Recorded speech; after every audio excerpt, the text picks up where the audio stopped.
بسم الله الرحمن الرحیم. از باده خم بی ثمرم نگذارید، از عشق علی بی خبرم نگذارید. تا اون بود لعن عمر میگویم، من حیدریم سر به سرم نگذارید. راه جز راه علی عاقبت چاه بود، سینه بیاد غمش مثل پر کاه بود. بدان رکن اذان اشهد ان علی ولی الله بود، اشهد ان علی ولی الله بود.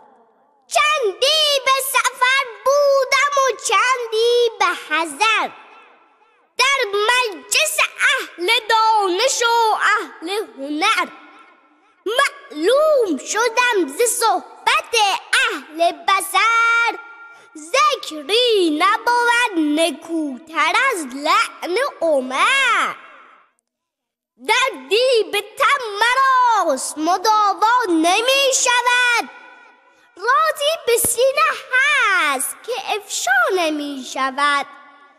پربنده‌ای که سیلی ثانی به کوچه بست، بی تیغ انتقام تو امضا نمی شود. از عالم زر بغض عمر را داشتم، در تمام لحظه ها حب علی را داشتم. لحظه ای با قاتل مادر نمی آیم کنار، تبلا بی تبرا چون سراب است. عبادت بی علی کف روی آب است. هر آن کس حب حیدر را ندارد، بداند از ازل کارش خراب است. در پیش علی شیخ سقیفه پشه بود، در اساس فنها آیشه بود. نام علی مرتضی ذکر مدام ماست، لعن خصم فاطمه در مرام ماست.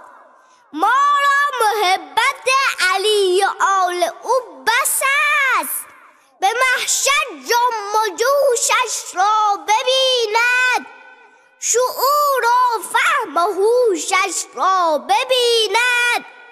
عدوی مرتضی جنت حق، مگر که پشت گوشش را ببیند.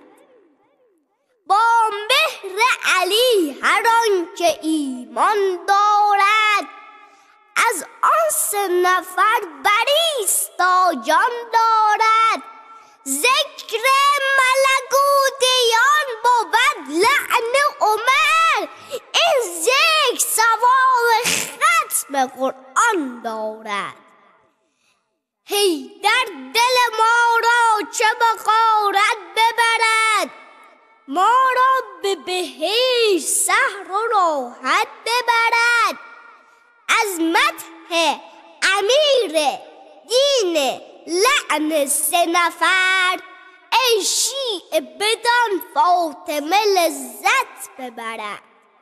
بی حب علی پست‌ترین کار صلات است، جان حب علی شرط قبول حسنات است.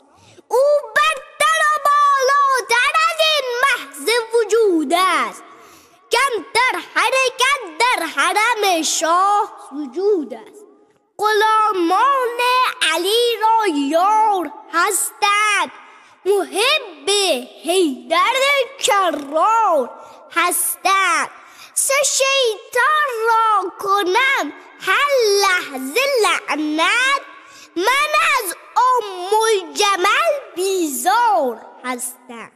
هر کس بگوید تبرا ضرر است، از نسل علی نیز ز نسل عمر است.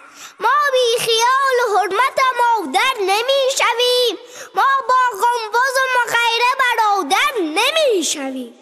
بی چتر نجات هوا پریدن ممنوع، بی حب علی نفس کشیدن ممنوع. با خط طلا بر در جنت حک شد، بی لعن عمر ورودکیدن ممنوع. بی بغض عمر حب علی نیست قبول، این است مرام همه اولاد بتول.